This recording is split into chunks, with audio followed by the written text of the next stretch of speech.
20 years, he has built the world's largest advertising and marketing services group.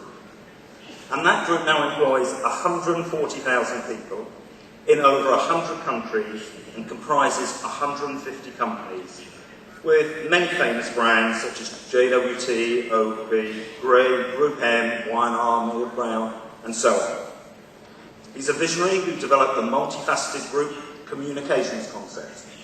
And he recognised the need to expand the services to advertisers on both a geographic scale and by discipline. He's the industry face to most governments, multinational businesses and media. I was lucky enough to work for Sir Martin for over a decade at WPP and with him while I was at Unilever. Welcome to the 42nd IAA World Congress. Welcome to change and consequence. Ladies and gentlemen, please welcome Sir Martin Sorrel.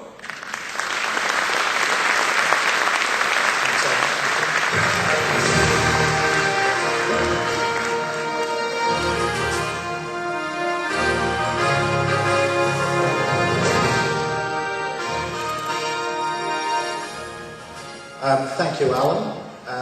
I'm delighted for your excellencies, members of the IAA, ladies and gentlemen. I'm delighted to be here in Moscow, probably for about the 5th or 6th time in my life. And I have to admit to being relatively inexperienced in my understanding of Moscow and the Russian economy and the advertising industry, but I will do my best to put it in the framework of how we see the advertising and marketing services industry or the communication services industry throughout the world. I probably only spent, as I've indicated, about a couple of weeks of my 65 years here in Moscow and in St. Petersburg. That's the extent of my knowledge, but I thought where I might start is to talk a little bit about how we at WPP see the world's advertising and marketing services market at the moment. And the last 2 years, I guess in particular, or the last year especially, have been extremely challenging, to put it mildly. We've gone, I think, through several distinct phases. The first phase, in the first half of 2009, was really staring into the abyss, reacting to the very challenging events that started in August of 2007 with the subprime crisis and the insurance monoline crisis in the United States, and then with the collapse of Bear Stearns in March of 2009, and then last but certainly not least, the collapse of Lehman Brothers on that momentous weekend in September of 2008.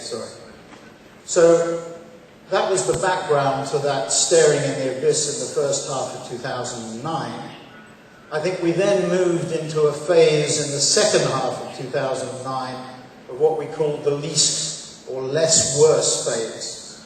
I know we have a number of media owners in the audience, and it was remarkable to see and hear media owners, as we went through 2009, start to say that things were getting better when they saw revenues, advertising revenues, falling by smaller amounts. Instead of falling by 20, 25, 35%, they were delighted to see them only falling by 5, 6, 7, 9, 13%.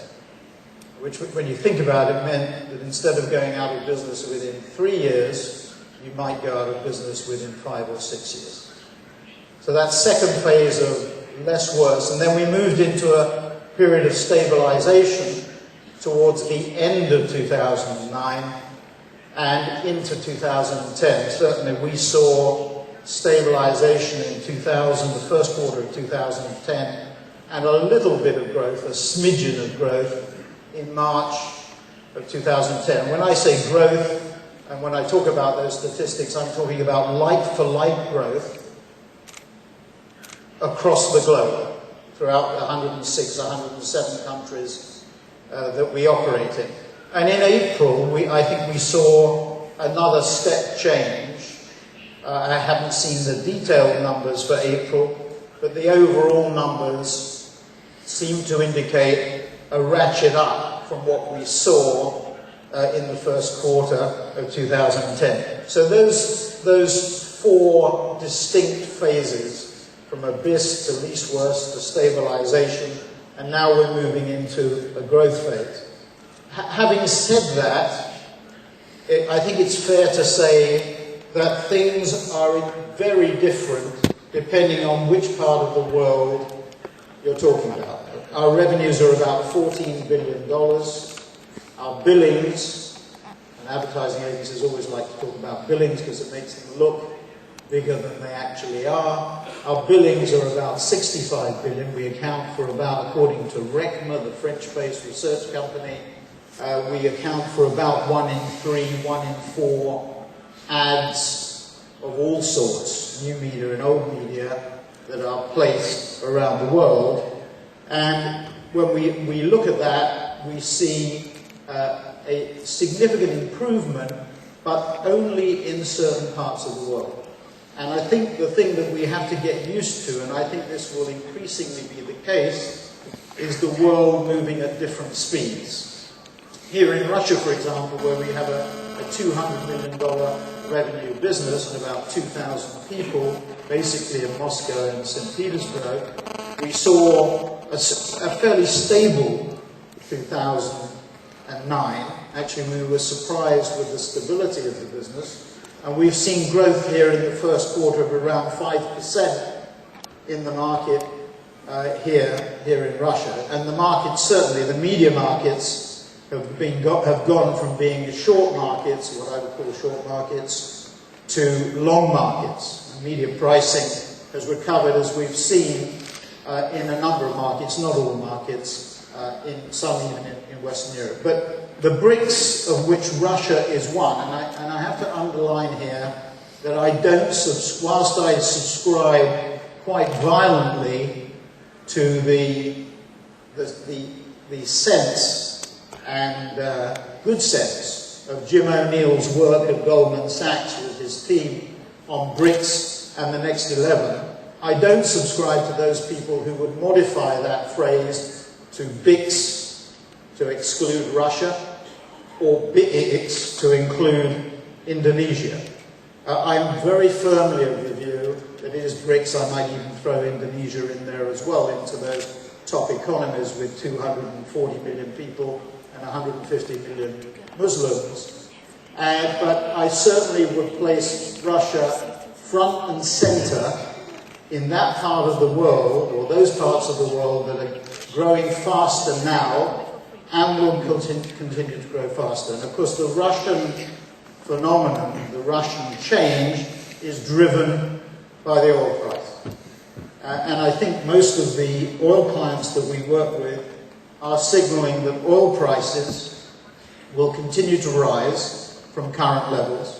The Russian economy seems to work at around $60 to $70 per barrel, and most of the forecasts that I'm hearing are going back to some of the levels we've seen historically, maybe even getting as high as $140 or $150 a barrel. Obviously, at that level, the Russian economy works extremely strongly. So I would be very bullish about the prospects for Russia, not just in the context of recent history, but in the context of the BRICS and the next 11. But the parts of the world that are going to grow faster, whether we in the West like it or not, and I don't think we've fully come to terms with this, the parts of the world that are going to grow the fastest are Asia Pacific, maybe with the exception of Japan and to a lesser extent Australia. I just remind you that the Japanese agencies, of which 3 dominate in the Japanese market, have seen their revenues shrink by about 20%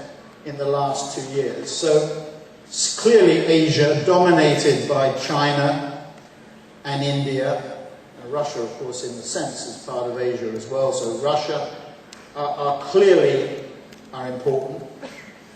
Latin America is increasingly important. We will be running a seminar for clients in Rio de Janeiro at the end of May on two really iconic events in Brazil, the World Cup in 2016 and the Olympics in 2014. So these are, the Olympics in 2016, the World Cup in 2014. These are two iconic events that will shape the growth and development of Brazil in the context of Latin America.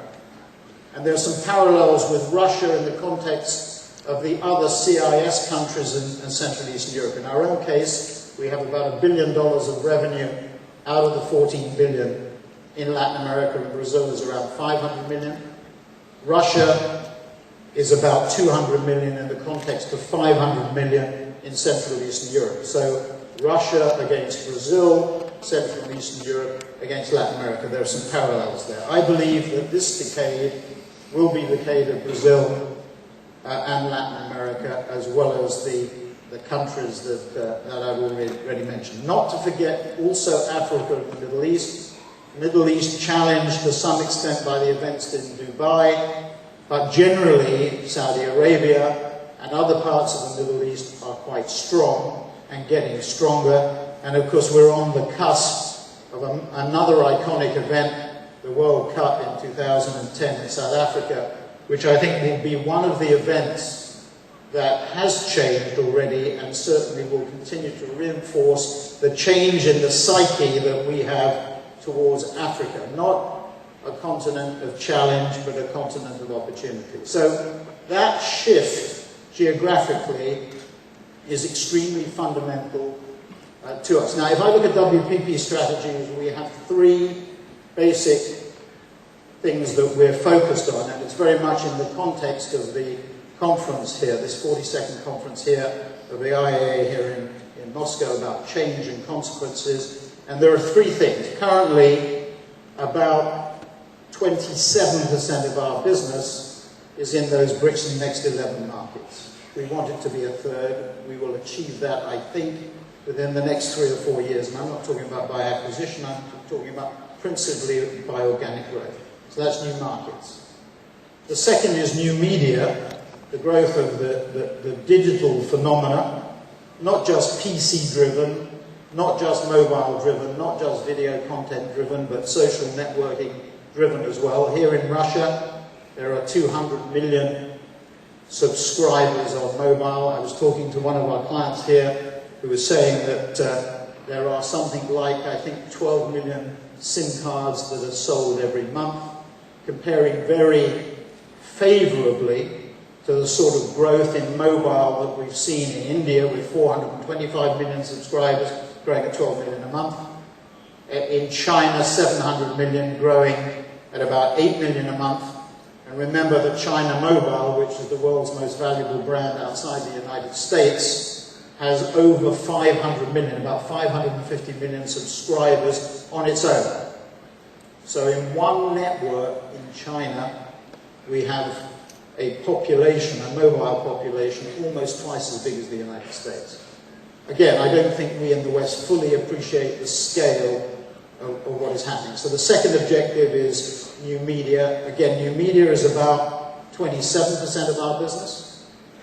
We want it to be a third of our business. Again, I think we'll achieve that within 3 to 4 years. One observation is that clients are investing about, according to our calculations, about 12 to 14% of their budgets worldwide on new media. We know from the data that we get from our research business, our consumer insight business, TNS here in Russia, Millward Brown, other companies who within Kantar Media, we know that we consumers spend about 20% of our time online. So there is a natural gravitational pull towards that 20% figure.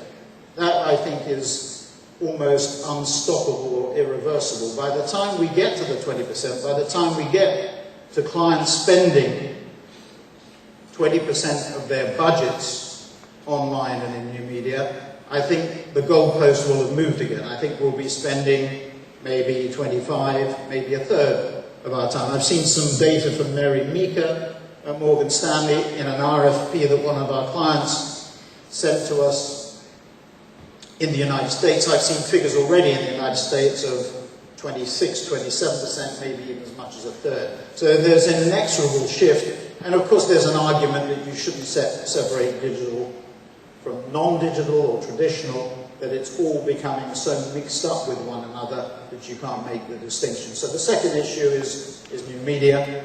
And the final thing is consumer insight. We fundamentally believe, and this may be a difference to many others of our competitors in the industry, that our business is not just about strategic thinking, creative execution, and distribution, but it's also about the application of technology through companies such as 24/7 Real Media, but the application of technology and the manipulation, if I can use that word, of data. The understanding of the importance of consumer insight, particularly as we move out of a recession. We have seen significant differences in consumer behavior, particularly in the slower growth part of the world. Western Europe in particular, and to a lesser extent the United States maybe as it changes. And I should mention one other thing here. The biggest change that we've seen in the last 90 to 120 days has been the turnaround in the United States. We've been trying to run WPP, or I've been trying to run WPP for 25 years as of last Sunday. I cannot remember an economy shifting gears quite as rapidly as we've seen in the United States in the last quarter. We've gone from about -5, -6 to +4, +5. So a 10-point swing in top-line growth almost within 90 to 120 days. Quite a remarkable change, and probably understandable because clients have prepared their budgets for 2010 in a totally different environment to 2009. 2009 was prepared in the Lehman crisis, so everybody was terrified, as I say, staring into the abyss, supply chains collapsing, financing collapsing. In 2000, for their budgets for 2010, most of them on a calendar year basis, they were preparing it in a slightly more relaxed environment, not totally, still looking at cost, but also looking at expansion as well, particularly in these parts of the world. So the third area that we're focused on is consumer insight. So the mantra, from a strategic point of view, and I think this is fundamental for the debate that you have, or the deliberations, as our hosts have called it for this conference, is about new markets, geographical markets, about new media, and about consumer insight. And just one other observation on new media, there is and you see it here particularly in Russia, and in India and China, and in Brazil. The mobile phenomenon allows you to leapfrog the development that we've seen in the West. The development was very much PC-driven, then mobile-driven, and then of course we've moved on to video and social networking. In Russia, again, conversations I was having this morning, mobile is the cheap form of access to the internet. So the pattern of development is very different in this part of the world and other parts of the world that are the faster growing markets, not emerging markets, by the way. These are not, it's condescending for us in the West to call these markets emerging markets or developing markets. They are developed markets. They have emerged. They are faster growing markets. So that's the background. I just want to touch on 8 things that we see happening that I think, or we think, really should affect your thinking as you develop your businesses and your approaches, whether we're talking about Russia or other parts of the world. The first is, and I've already touched on it, this massive shift in economic power. It's now become quite trite to say it, from west to east, to this part of the world, and China and India, and to the south. Not forgetting Latin America, and not forgetting Africa and the Middle East. That's a fundamental. Having said that, I just make the point again about America. America, in a way, is biting back. It's $14 trillion out of $65 trillion of worldwide GNP. It's big. It's very resourceful. It has tremendous human and natural resources, tremendous entrepreneurial resources, a tremendous immigrant culture, with a tremendous engine for entrepreneurial growth. And America, it was the theme of our annual report we just issued a couple of weeks ago, a decision we took it somewhat prophetically, I think, 6 months ago, that America, never write off America. People wrote off America as Japan started to expand in the 80s, and it didn't pan out that way. And I do think it will be increasingly about the United States and China, but the other countries that I mentioned will play increasingly important roles, particularly the BRICS in that context. So that's number one. The second point is a point about overcapacity and the shortage of human capital. What we see continuously in our clients' businesses is significant overcapacity. And the need, as a result, we're in the differentiation business, the need to differentiate either on a tangible or intangible basis, products and services. So what we do as advertising or marketing services companies is, to my mind, and you wouldn't expect me to say anything else, is becoming increasingly important. And the message of all of these 8 points is of the increasing importance of our industry in the context of the worldwide economy, and an economy that we hope that will be continued to be based on free trade, because that's been the biggest driver to expansion and the extraction of people from poverty in various parts of the world. But essentially we see, again, significant overcapacity. If I take the automobile industry, our largest client, Ford Motor Company, operates in an industry where you can still produce 80 million units, cars and trucks, and consumers can still only consume 60 million. People think that with the bankruptcy of the Chapter 11 of 2 of the major companies in Detroit, 2 of the big 3, that capacity has been constricted. It has been reduced in the United States to some extent. But what we've seen outside the US is significant increase in capacity. Whether you're talking about South Korea and the rise of Hyundai, which in a sense is the Samsung of the automobile industry, whether you see that rise or you see the rise of the Chinese industry, remember Geely buying Volvo from Ford, or you see the growth of the Indian industry, Tata buying Jaguar and Land Rover again from Ford, and developing a car, the Nano 4, the mass market at extremely low entry cost. So a significant increase in capacity, and the need for differentiation becoming even greater. But the anomaly here, or the paradox, is that whilst we've seen significant growth in capacity, and the challenge in the 21st century is to market stuff, if I can put it like that, not to produce stuff, where's the shortage? And this is particularly important in the context of Russia. The shortage is in the supply of people. I mean, Russia has probably the biggest economic threat to Russia in the long term is the aging of the population. And what we're seeing throughout the world, it doesn't matter which market you talk about, China with its one baby policy is faced with exactly the same thing. What you're seeing throughout the world is this issue about the shortage is the input, the labor, the people input, the talent input. And it will be particularly marked in Russia, as I say, over the coming years. I remember President Medvedev at the St. Petersburg Economic Forum some 4 years ago, highlighting that as the biggest issue that Russia faces in the future. So this shortage of human capital will determine the success of companies, attracting, recruiting, retaining, incentivizing, keeping people. And I have to say that one weakness, I mean, our industry has a lot of weaknesses. We have strengths and weaknesses at WPP, there's no doubt about that. But one of the common weaknesses in our industry, and I'm talking about the advertising and marketing services industry, is the failure to consistently invest in recruitment and training. I mean, I just, as one aside, we started a fellowship program at WPP some 10 years ago for first degree and second degree graduates. 3 years in three different functions, in 3 different parts of the world. My biggest concern from a competitive point of view was that our competitors would copy that. They didn't.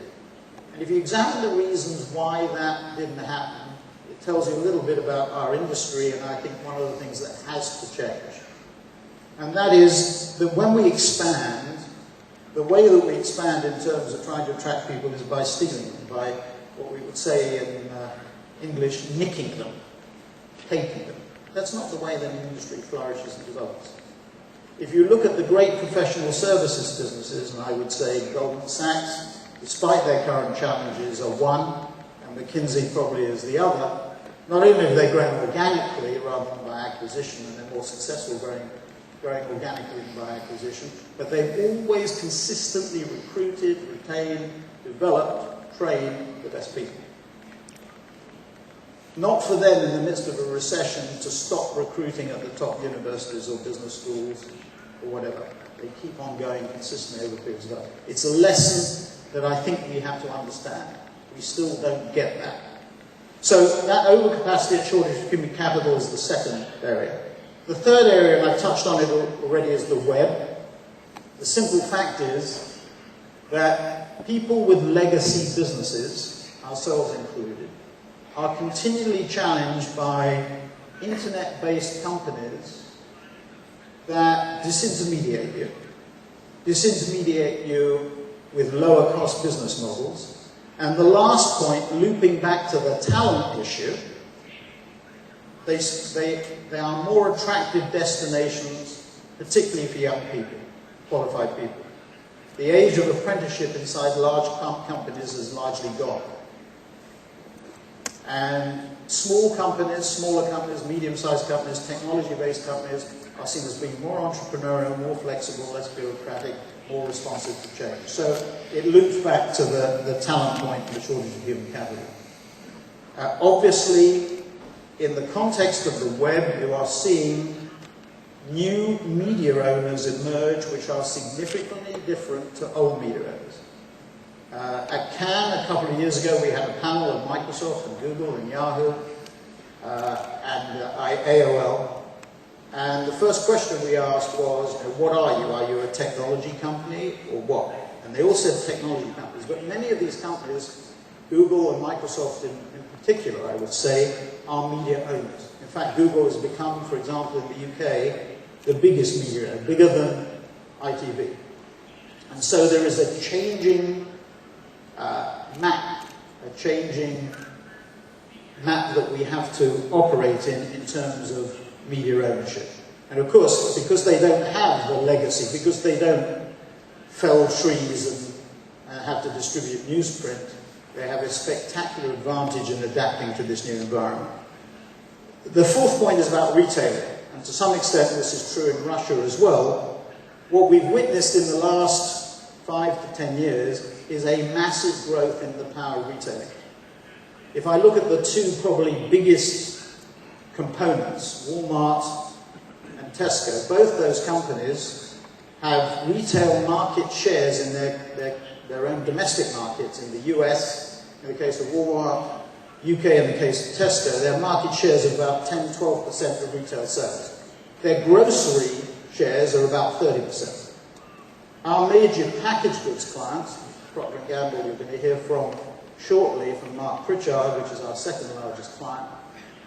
Our packaged goods clients in particular are faced with a situation where something like, I think it's true to say on a worldwide basis, up to 20% of their sales go to Walmart, and the US it can be as high as 30%. And there are signs that the big retailers are exerting even more influence on distribution and on purchasing, increasingly on a worldwide scale. And this is causing significant change in the way I think that manufacturers will position themselves with retailers or against retailers in the future. Interesting development is Procter & Gamble, for example, bought a share in Ocado. Ocado is the leading online food product service, online service in the UK. So they have a shareholding, and I'm sure they did it in part, or I'm not sure, but I guess they did it in part because they wanted to understand and establish a direct relationship with the consumer. Walmart is is the 7th largest country in the world in terms of retail sales, just behind China. So these are very significant changes that are taking place in the pattern of retailing, and the growth of modern distribution in Russia is an increasingly important phenomenon. Obviously the recession has checked it in a bit, as we were talking about earlier this morning, but again that will change. The next issue is internal communications, a big driver of our business. I would say at least half of what we do at WPP is focused internally inside organizations rather than externally.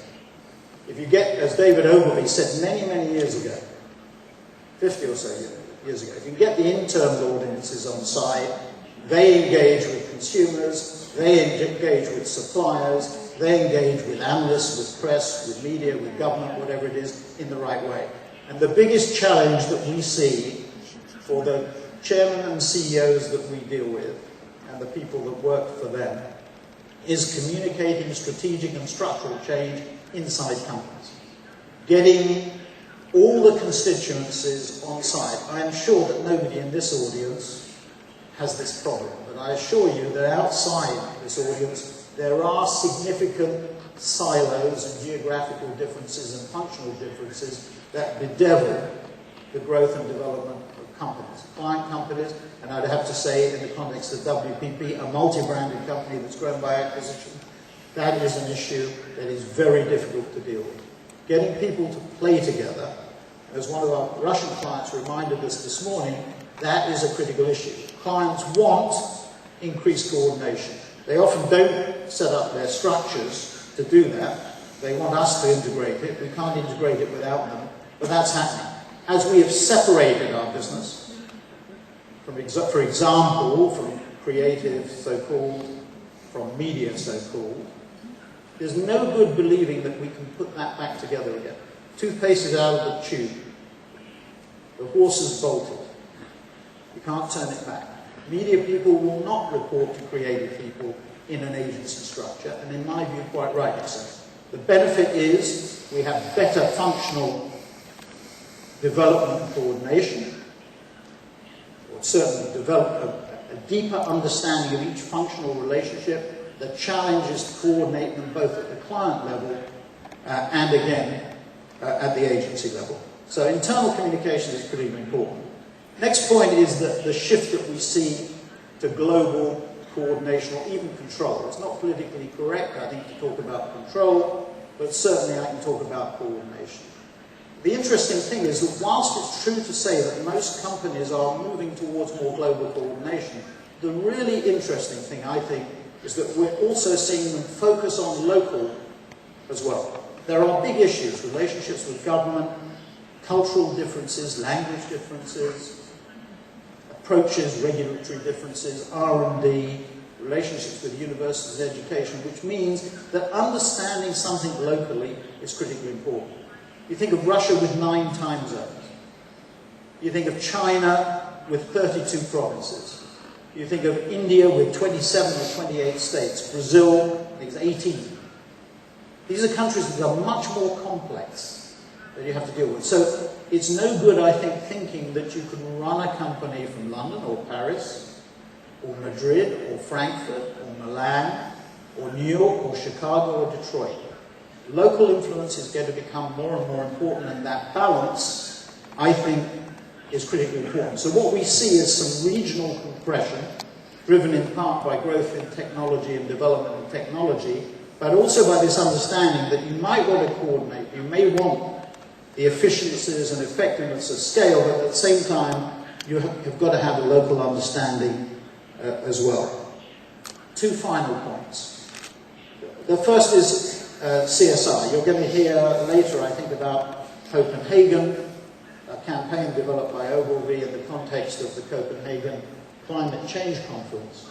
And that's one example of a significant shift that we've seen in corporate understanding of corporate social responsibility. There is, we do not come across, I mean, a lot of people still say there is greenwashing. I would totally disagree with that. There is no chairman or CEO of a company, or chairman and CEO of a company, who tries to undermine the importance anymore of these initiatives in corporate social responsibility. And it's not about doing good.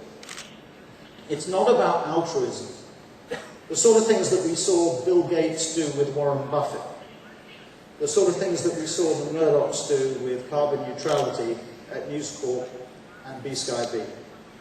The sort of things that we've seen Richard Branson do at Virgin, committing $3 billion of profit 3 or 4 years ago at the Clinton Global Initiative to good causes. These are being done for a number of good commercial reasons. Doing good is good business. It's not about altruism and charity. If I take, you may think about WPP not having a significant carbon footprint. It does have a significant carbon footprint, bigger actually than a company like Marks and Spencer's in the UK and abroad. So what are the things that WPP can do? Well, there are two things really. They can travel less, they can teleconference more, they can use technology more effectively, and they can build more efficient buildings. We invest $9 billion a year in people, and we invest $1 billion a year in offices. If we can make that $1 billion more efficient in offices, we'll make that $9 billion investment in people even more effective and productive.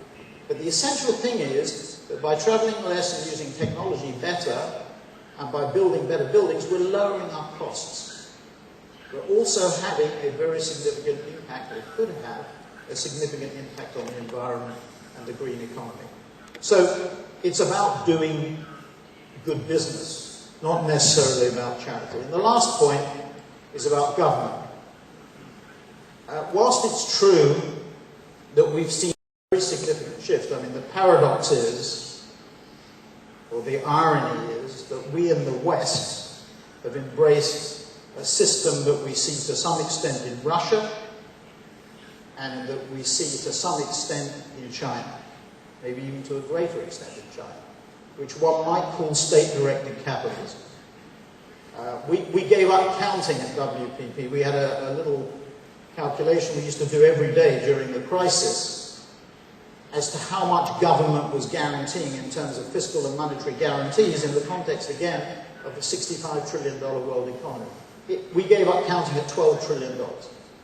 That was the extent that we measured the investment by governments in one way or another. And we've seen another $1 trillion in the bailout. The EU Commission does not use the phrase bailout. But I don't know what you can call it other than a bailout of Greece, but that's another $1 trillion that has been put in terms of guarantee. But the flip side of this state-directed capitalism, which mimics, in a sense, what we've seen in China and Russia, the flip side is the government has become a very important and powerful client, and will continue to be. If you look back in history, after the Great Recession of the late 20s, 1929, really until the Second World War, we saw significant regulation and incursion of government in the Western economies, the United States, the UK. Actually, we now have a coalition government in the UK, where we had a coalition government in 1931 that lasted until the Second World War started in 1939. So there are some interesting parallels in terms, and actually the coalition government in the UK in the 30s did a good job economically in terms of reducing deficit spending and concentrating, which a lot of us hope that the new coalition in the UK will do too. But the point is the government becomes an important investor, spender and client. We, for example, consolidated the government media spending in the UK.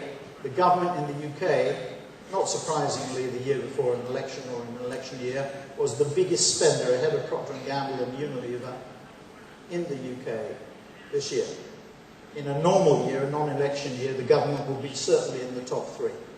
Government's currently spending about £250 million a year. So government as client becomes very, very important. So finally, you'll be glad to know. Finally, all these things to my mind, and to our minds at WPP, really highlight the importance of what we do.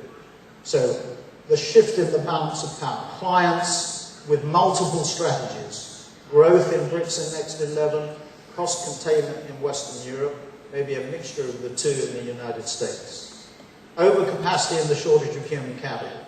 the growth of web-based, new media-based media, the increasing power of retail, the need to communicate internally, the move towards more global and local structures, the importance of CSR, corporate social responsibility, and last but not least, the increasing power and influence of government, all mean that branding and innovation, I have to say innovation, but branding, and you can have innovation without branding, but you can't have branding without innovation, but all of this means that the importance of our industry in a worldwide economy, which again, underpin this point, that depends for its growth on free trade and not protectionism, that growth will be stimulated and developed by the industry that we all represent, the advertising and marketing service industry, and branding that is at the heart of everything we do. Thank you very much indeed.